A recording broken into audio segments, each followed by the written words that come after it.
नमस्ते दोस्तों, मैं सौरभ चौहान विंग्स के इस ऑनलाइन प्लेटफॉर्म पर आपका एक बार फिर से स्वागत करता हूँगा। जैसा कि आप सभी को पता है, विंग्स की ऑनलाइन की बैचेस स्टार्ट हो गई हैं। हमारी कुछ वीडियो डल चुकी है हिंदी सब्जेक्ट की और आप उन्हें देख रहे हैं, चैप्टर को समझ रहे हैं, प्रश्नों के उत्तर को जान रहेंगे। आज हम 10th क्लास के गद्य खंड के एक नए चैप्टर से आपको इंट्रो करवाने जा रहे हैं। साथ ही उससे जुड़े जो परीक्षा के महत्वपूर्ण प्रश्न हैं उनसे भी आप सभी का परिचय कराएंगे। आज का जो हमारा चैप्टर है वह है एक कहानी यह भी। यह लिखा गया है मन्नू भंडारी के द्वारा और यह है एक आत्मकथा। दोस्तों, मैं आपको बताना चाहूंगा कि आत्मकथा क्या होती है।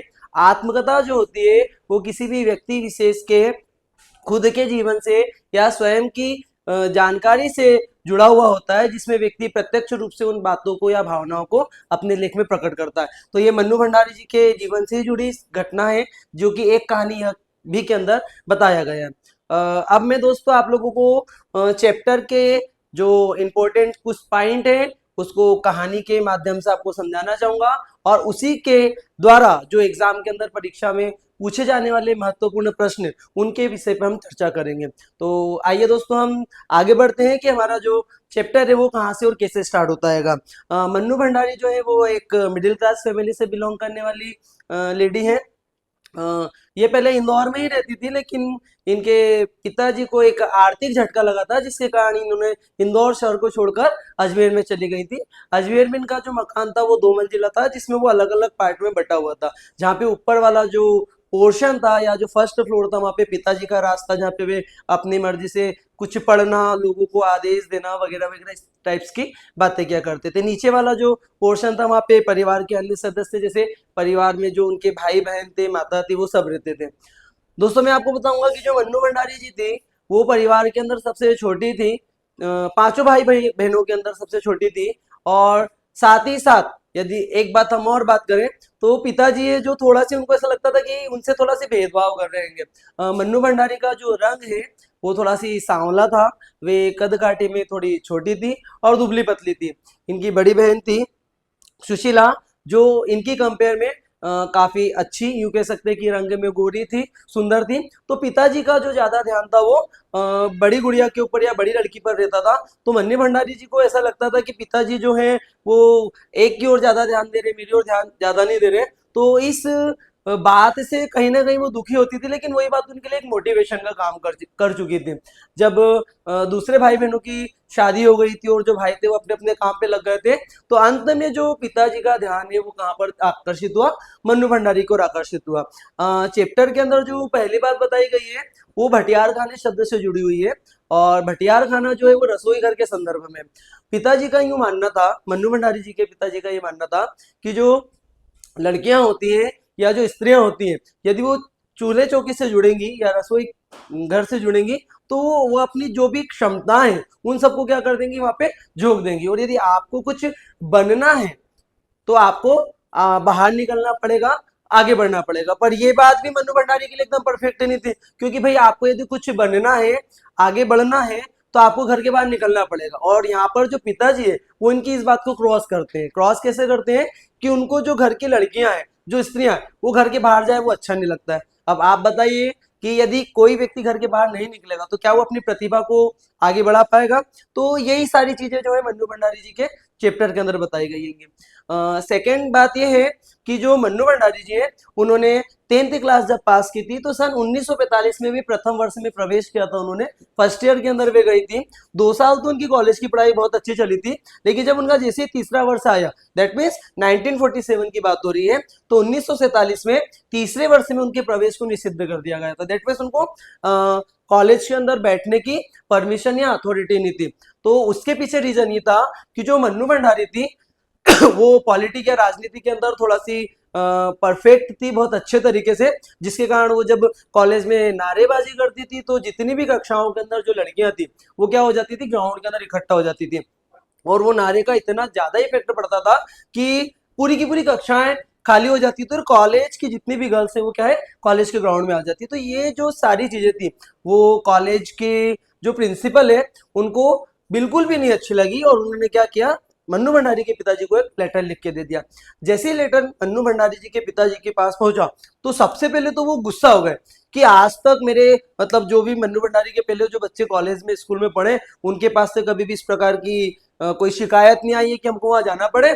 और ये लड़की है कि मतलब मुझे कहा मतलब इतनी सारी बातें सुनने के लिए मजबूर करती है।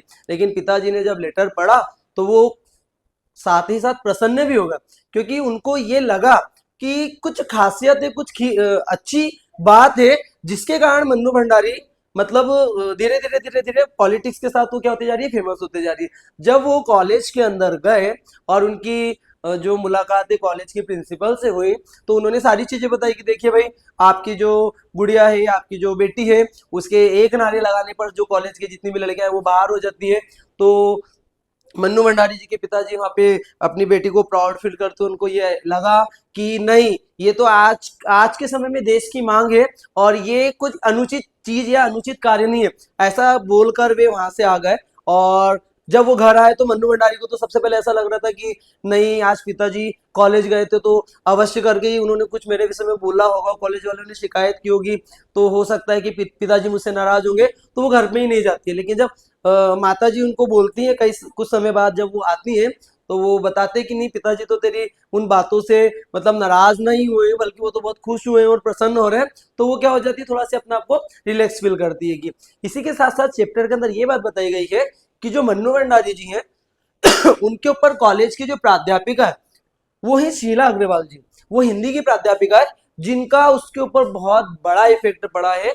क्योंकि जो शीला अग्रवाल है, उन्होंने हिंदी साहित्य की बहुत सारी पुस्तकों से अलग अलग राइटर्स की, लेखकों की बहुत सारी बातों को वो सिखाया, पढ़ाया, जिससे एक प्रकार की देश भावना का जो भाव है वो मन्नू भंडारी के हृदय के अंदर जागृत हुआ। कि मन्नू भंडारी जो है वो हमारी एक, हम यूं कह सकते हैं, स्वतंत्रता संग्राम में भाग लेने वाली लेडी है।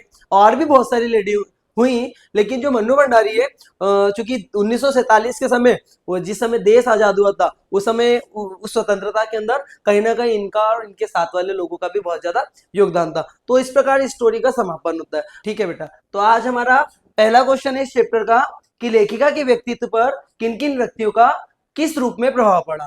तो जैसा कि हमने अभी चैप्टर की स्टोरी को समझा है, उस अकॉर्डिंग मैं आप लोगों को बताता हूँ।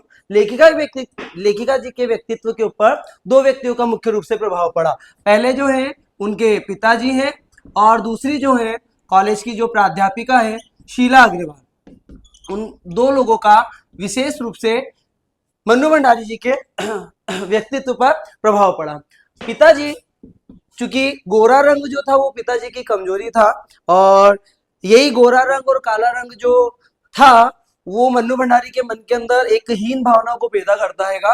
और चूंकि जो पिताजी थे वो घर के अंदर होने वाली जितनी भी बैठकें थी और जो भी राजनीति बातें होती थी, राजनीति बहसें होती थी, उन सबकी जो जानकारी है वो किसको बताते थे, मन्नू भंडारी जी को बताते थे। और मन्नू भंडारी जी के ऊपर उनकी बात का एक गहरा प्रभाव पड़ा, जिससे वो क्या हुई, प्रभावित हुई।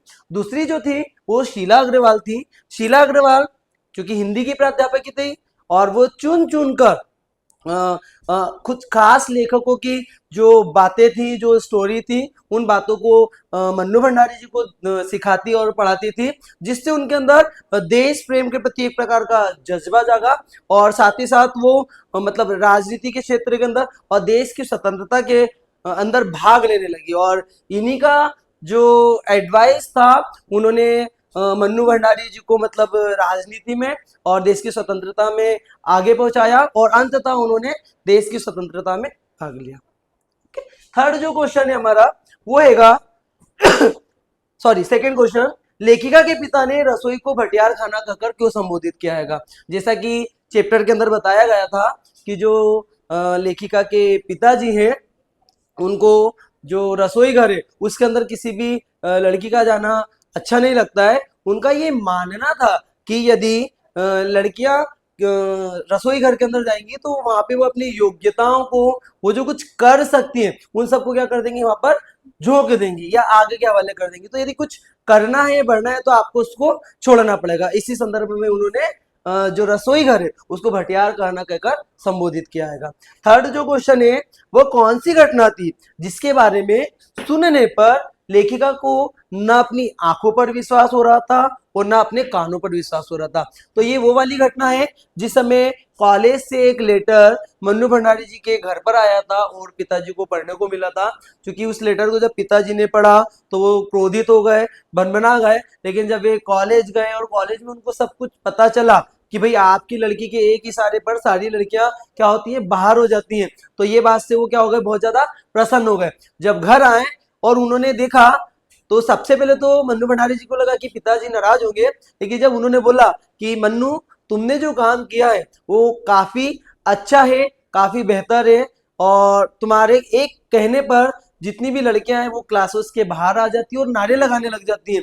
तो इस बात को सुनकर और पिताजी को देखकर मन्नू भंडारी ना तो उन बातों पर विश्वास कर पा रही थी और ना ही उनको वो कानों पर विश्वास हो पा रहा था कि पिताजी ऐसा कह रहे हैं।